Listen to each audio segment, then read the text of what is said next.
দেশের ২৫তম প্রধান বিচারপতি হিসেবে হাইকোর্ট বিভাগের বিচারপতি সৈয়দ রেফাত আহমেদকে নিয়োগ দিয়েছেন রাষ্ট্রপতি। ১০ আগস্ট এ বিষয়ে প্রজ্ঞাপন জারি করেছে আইন মন্ত্রণালয়। ১১ আগস্ট দুপুরে বঙ্গভবনে শপথ নেবেন বিচারপতি সৈয়দ রেফাত আহমেদ।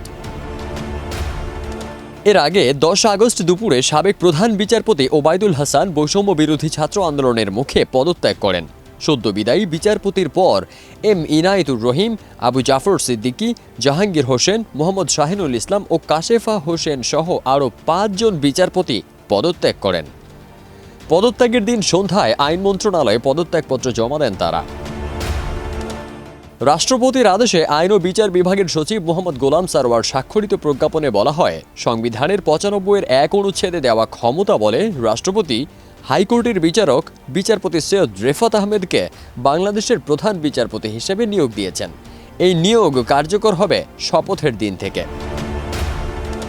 বিচারপতি সৈয়দ রেফাত আহমেদ সাবেক তত্ত্বাবধায়ক সরকারের উপদেষ্টা ও সুপ্রিম কোর্টের প্রয়াত জ্যেষ্ঠ বরেণ্য আইনজীবী ব্যারিস্টার সৈয়দ ইশতিয়াক আহমেদ এবং প্রয়াত জাতীয় অধ্যাপক সুফি আহমেদের ছেলে।